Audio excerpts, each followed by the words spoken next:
Bonsoir.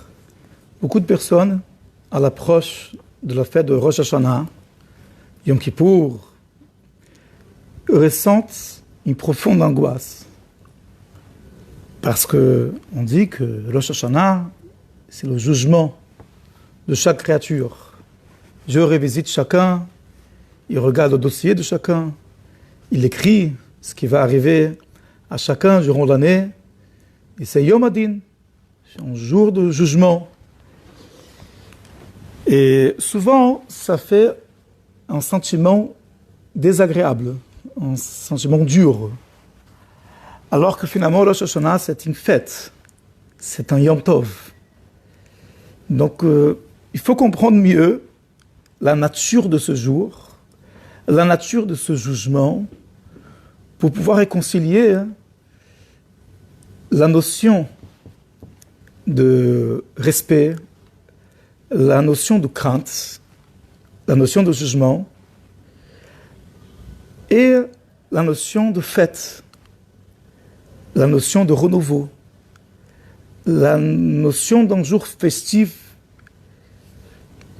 et certainement pas quelque chose de désagréable, pas quelque chose de dur à supporter.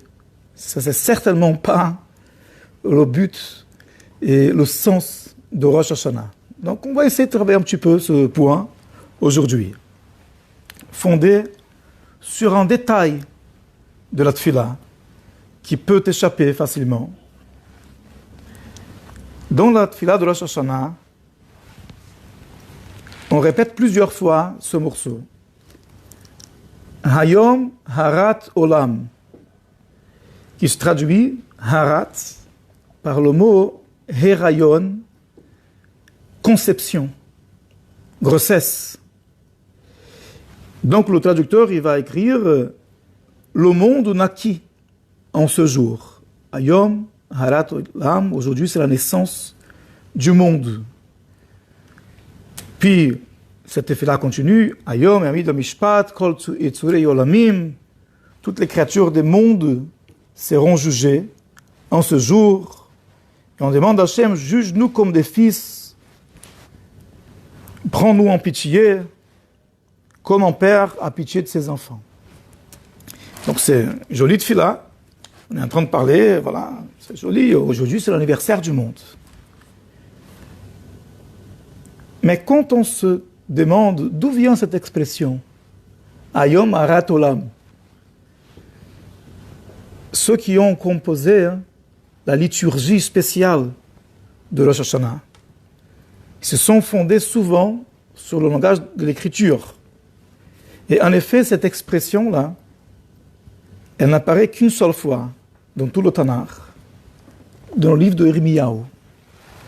Mais si on regarde là-bas, dans quel contexte, dans quel sens cette expression apparaît, on est très surpris. En fait, Yirmiyahu était un des grands prophètes d'Israël. Et il est connu pour être le prophète qui a vu la destruction du Beit HaMikdash, qui a prévu la destruction du Beit HaMikdash, qui était témoin de toutes les catastrophes. Sa vie était difficile. Il n'était pas populaire, puisqu'il annonçait des mauvaises nouvelles, et il exhortait le peuple à se corriger, à se rectifier. Et les gens, ils n'aimaient pas entendre ça. Et ils l'ont emprisonné, ils ont essayé de le tuer. Yirmiyahu, ce sont des lettres de mar, amer. Et en effet, on retrouve dans le livre d'Yirmiyahu, Jérémie en français, beaucoup de choses lourdes, tristes, on ne peut pas dire angoissantes. Et cette expression Hayom Harat Olam se retrouve dans le livre d'Yirmiyahu, dans le chapitre 20, verset 17. Et là-bas, Yirmiyahu maudit le jour où il est né. Il dit, maudit soit le jour où je suis né, que le jour où ma mère m'a mis au monde ne soit point béni, maudit soit l'homme qui apporta la bonne nouvelle à mon père il tenait un enfant, lui causant ainsi une grande joie. Je traduis. Que cet homme devienne semblable aux villes que Dieu bouleversa sans pitié, qu'il entende des cris de guerre le matin et de la trompette des combats à midi. Et là, dans le verset 17, c'est là que notre expression apparaît. Pourquoi ne m'a-t-il pas fait mourir dans le sein qui me portait?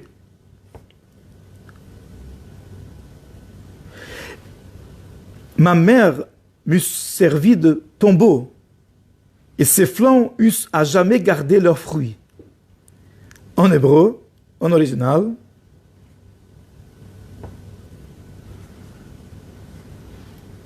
Vatehi imi kivri, que ma mère soit mon tombeau, elle aurait été mon tombeau, Verachma, sa matrice, Arat olam, restaurée enceinte à jamais. Donc c'est des paroles très dures. Harat olam. Harat olam signifie il a souhaité, il aurait voulu mourir dans le ventre de sa mère, ne jamais sortir de le ventre de sa mère. Et donc sa grossesse serait éternelle. Harat, jumeau et rayon, olam, qui se traduit par éternel. Le mot olam, en hébreu, en tant que substantif, ça veut dire monde, mais il peut être utilisé comme adjectif éternel. Et donc quand on voit ça, on se demande, on a fait un contresens, on a récupéré une expression du Tanakh qui est très négative, et on l'a introduit dans la liturgie comme une chose poétique, jolie. Aujourd'hui, c'est l'anniversaire du monde. Ayom Harat Olam. Bizarre. Autre chose qui mérite attention, c'est le psaume 130, qu'on récite tous les jours, entre Rosh Hashanah et Yom Kippour, à partir du jour de Rosh Hashanah, on rajoute à la prière le psaume 130. Là-bas, on dit, Mima'amakim kratir Hashem, je t'ai appelé des profondeurs Hashem.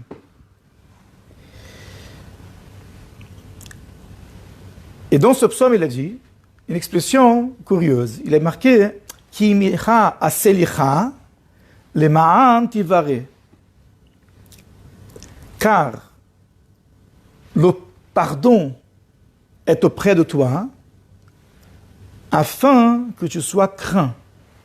Le ma'an tivare du mot ira. Et les commentateurs se demandent, a priori, c'est contre la logique.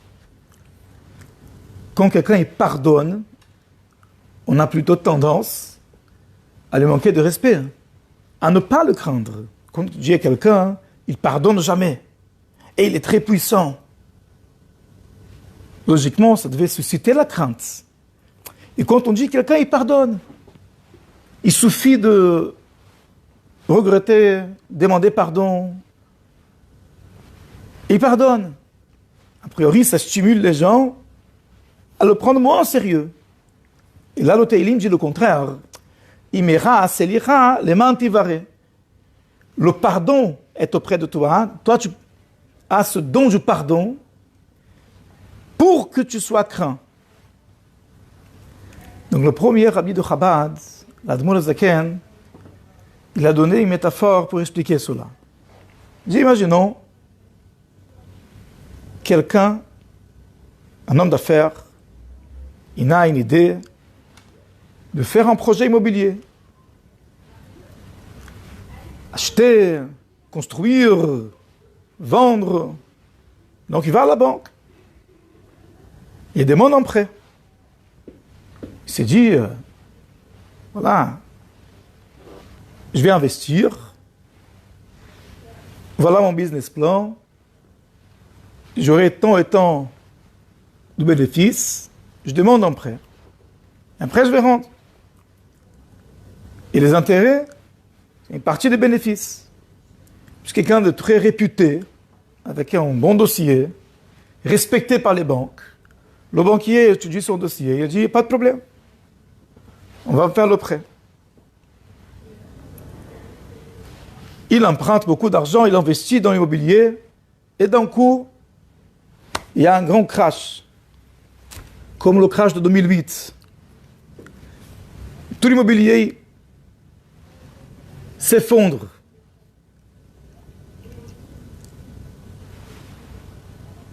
Et il faut qu'il commence à payer les mensualités. Il a emprunté 100 millions d'euros. Voilà le premier mois qu'il faut payer. Il faut payer 250 000 euros, mais il n'arrive à rien vendre. Donc il va voir la banque, il va voir le banquier. Il explique la situation. Maintenant, l'Admor Zaken décrit en moindre détail cette situation. Il n'a pas parlé de 2008, mais il a donné l'exemple, il y a eu d'autres crashs dans l'histoire. Il dit, si le banquier, il dit, je ne veux rien savoir, tu as emprunté, tu dois payer, là, à telle date, c'est 250 000 euros, et je ne lâche rien, je ne fais aucun accord, je ne fais aucun compromis. Comment il va réagir? Il va se dire, c'est un méchouigné. C'est un fou celui-là. Il ne voit pas la situation. Il ne voit pas la difficulté. Il ne voit pas que ce n'est pas de mon fait, que c'est impossible. Et donc il va le laisser parler. Il va bien me chercher. Entre-temps, je vais organiser ma solvabilité. De toute façon, je ne peux pas payer, donc tant qu'à faire. Donc, le fait d'être beaucoup trop exigeant, ça fait que la personne en face, elle lâche, elle déconnecte. De toutes les manières, il n'y a rien à faire avec toi. Par contre, si le banquier il vient et il dit, je comprends très bien, c'est pas de ton fait, les circonstances étaient difficiles, je comprends très bien que je ne peux pas demander tout ce qui était convenu. Écoutez, voilà, les intérêts, on laisse de côté déjà, on pardonne. Déjà, on va essayer de faire un échéancier pour que tu me rendes déjà le capital. Tu ne peux pas commencer maintenant. Alors, quand est-ce que tu vas commencer? On va organiser un échéancier et petit à petit, tu vas payer la dette. Là, l'homme d'affaires en question, qui veut garder sa réputation, il s'est dit, il y a quelqu'un devant moi. Il parle, il comprend. Et donc, il le respecte. Et là, il commence à avoir peur. Parce qu'il se dit, je vais devoir payer maintenant. Dans le premier cas, beaucoup trop. Il lâche tout, il déconnecte. Il n'a même pas peur. Mais quand il s'agit d'un banquier de la deuxième catégorie, il sort du rendez-vous, il dit à sa femme, il va falloir payer. Et donc là, il maintient le respect, il maintient la crainte, justement grâce à cette indulgence. Donc, même chose ici, vis-à-vis d'Akadosh Baruch Hu, comme ça l'Admor Zaken explique. Parce qu'Hachem pardonne, parce qu'Hachem il connaît tous les détails, parce qu'Hachem il est clément, il vient à notre rencontre. Il veut qu'on fasse quelque chose et il s'approche de nous aussi, il est clément. Il nous inspire à le respecter et à dire il va falloir payer, il va falloir avancer, il va falloir faire un effort. Et ça cultive la crainte de Dieu plutôt que le contraire. Donc ça, c'est le message par rapport à Rosh Hashanah. Les gens, quand ils entendent, ils vont être jugés. Tout de suite, ça leur fait un sentiment très désagréable. Il ne suffit pas que nous-mêmes sommes en train de nous juger 24 heures sur 24, 7 jours sur 7. Chaque fois, on a des pensées, on ressasse, est-ce que j'ai bien fait, est-ce que j'ai pas bien fait, j'aurais dû faire comme ça, je dû faire comme si, j'ai mal agi, et hier, il y a 5 minutes, il y a 20 ans, j'aurais pas dû. Tout le temps, les personnes ont en train d'avoir des pensées négatives, en train de juger soi-même, des pensées rigoureuses envers soi-même. J'ai besoin maintenant qu'on va me juger les autres aussi. Dieu, il va me juger. Mais il faut comprendre que le juge ici, c'est ton père. Le juge ici, il t'adore. Il veut ton réussite. on va être jugé et notre destin va être écrit par celui qui nous aime le plus dans le monde, d'une façon infinie, qu'on ne peut pas même imaginer comment on peut aimer d'une telle façon. Il nous a créés, il nous a conçus dans sa pensée, il a pensé chacun de nous, dans le moindre détail, notre contexte, notre mission dans le monde, et il nous aime. Et cet être-là, aimant, qui nous a conçus, qui nous connaît, qui veut notre bien comme on ne peut pas imaginer, c'est lui qui va nous juger. Il connaît tout par rapport à nous. Il connaît toutes nos difficultés. Il connaît tous les événements, toutes les circonstances atténuantes. Il sait exactement ce qu'on a enduré. Même des choses que nous-mêmes nous avons déjà oubliées, Hachem, il connaît chaque détail. Donc il est en mesure d'être beaucoup plus clément de ce qu'on puisse imaginer. Il connaît nos intentions, nos pensées, notre histoire. Et donc, certes, Rosh Hashanah, c'est un jour intense, mais ce n'est pas un jour angoissant, c'est un Yom Tov. On doit être concentré,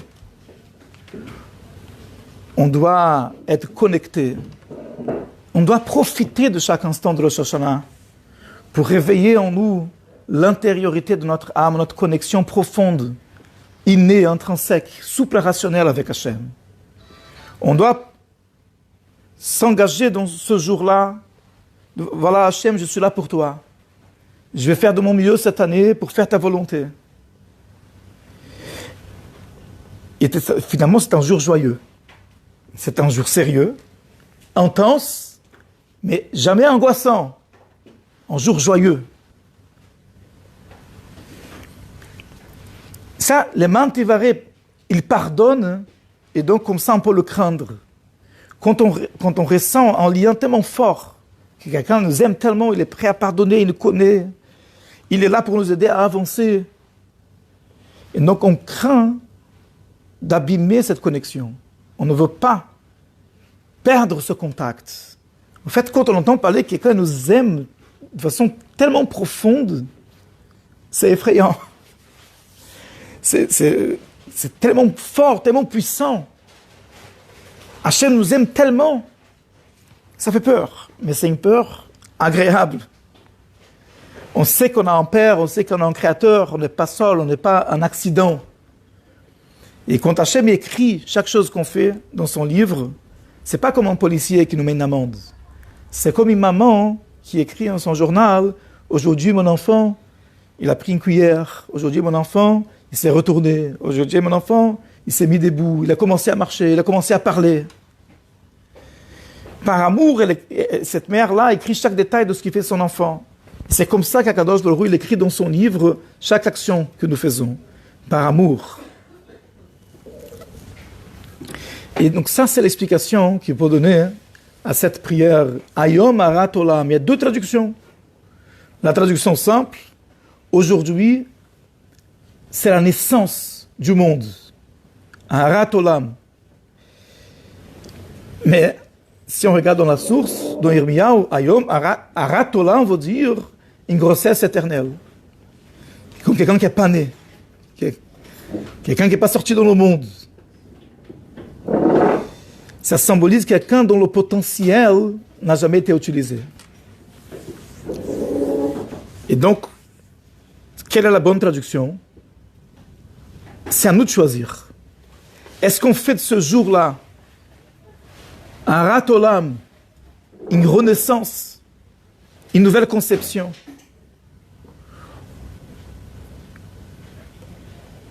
On prend sur nous, on recommence à nouveau. On est conscient de notre potentiel, on accepte la royauté d'Hachem avec joie. Et on commence une nouvelle année positive, avec des bonnes résolutions. Ou bien, sinon, ce potentiel va rester à jamais caché. Ce sera une grossesse éternelle, on ne va pas naître, on va sortir du ventre de notre mère. Il y a une histoire avec le Natziv, Rabbi Naftali Tzvi Yehuda de Berlin, c'était le Rosh Yeshiva de Volozhin. À son époque, les enfants, ils allaient à la yeshiva jusqu'à l'âge de 13 ans, jusqu'à la bar mitzvah. À l'âge de 13 ans, il y a juste une minorité des gens très doués dans l'étude de la Torah qui restaient. Ils seraient les futurs rabbins, les futurs shoratim, les futurs rachei yeshivot, professeurs de Torah. Mais la majorité, qui était moyenne, on les mettait avec en alternance, en apprenti, chez un professionnel, pour qu'il y ait un métier. Donc il raconte, la Naftali, ce vieux de Berlin, quand il avait de cet âge-là de 13 ans, il était dans son lit, mais il n'était pas endormi. Il entend son père dire à sa mère, écoute, voilà, notre enfant n'est pas spécial dans l'étude de la Torah. Il n'est pas très doué, il avance pas beaucoup, pas très vite. Donc ça ne sert à rien de garder la yeshiva. On va les mettre apprentis chez un menuisier. Il va pouvoir avoir un métier. Et là, il a entendu la conversation. Il raconte, il s'est levé du lit. Et dit, papa, donne-moi encore un jour. Un jour à la yeshiva, et on verra quoi faire.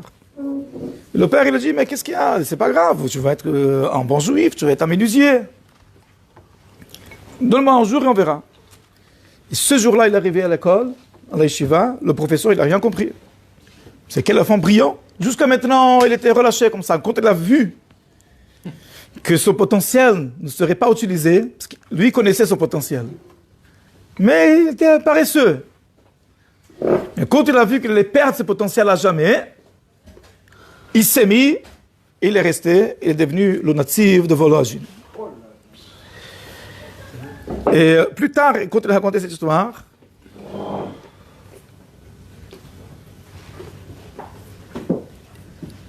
il a dit ce qu'il a pensé à cette occasion. Il a dit, quand une personne quitte ce monde, Hachem lui demande, qu'est-ce que tu as fait dans ta vie? Donc si je serais devenu menuisier, au bout de 120 ans, Hachem m'aurait demandé, alors qu'est-ce que tu as fait dans ta vie? Donc j'aurais répondu, j'ai fait des tables, des bibliothèques, des Steinder, j'ai fait la Teva, j'ai fait la Rona Kodesh. Et Hachem aurait répondu, très bien, super. Mais où est le Ha'amek Davar? C'est un livre que le natif de Volozhin a écrit sur la Torah. Où est le Archiv Davar? Où est le Imrei Shefer? C'est un livre magnifique qu'il a écrit sur la Gadot. Où est le Ha'amek Sheila? C'est un livre magnifique qu'il a écrit sur Sheiltot. Il y a des ouvrages inégalés, importantissimes dans la bibliothèque juive. Où elles sont?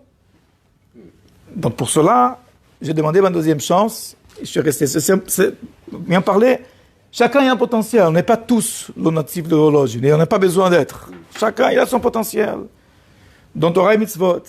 Mais ce potentiel-là, il faut le sortir complètement. Et ça, c'est le sujet. Ayom Alat Olam, c'est la naissance du monde. Il faut que Rosh Hashanah soit une naissance, qu'on prenne des bonnes résolutions, qu'on sorte tout notre potentiel dans le concret, chacun individuellement, et le peuple d'Israël de façon collective. C'est vrai que ces années-là qu'on a passées étaient difficiles, depuis le 7 octobre. On a eu beaucoup d'épreuves, mais il y a beaucoup de choses positives qui se sont ressorties. Le lien avec le judaïsme, la fierté, la capacité d'aller défendre notre terre, notre peuple, des choses qu'on n'imaginait pas qu'on ferait jusqu'à aujourd'hui. Et donc c'est vraiment le moment historique pour que le peuple d'Israël, spirituellement, il se reprenne en main face à ces épreuves, et dévoile tout son potentiel positif, qu'on prenne des bonnes résolutions, de rajouter dans une mitzvah qu'on n'était pas assez fort jusqu'à maintenant, qu'on rajoute dans cette mitzvah-là qui manquait pour avancer, pour apporter la lumière de la Torah dans le monde, et que Bezat Hashem, on puisse avoir, chacun de nous, chacun de vous, une bonne et douce année, matériellement, spirituellement, dans tout ce dont on a besoin, pour tout le peuple d'Israël. Amen. Amen.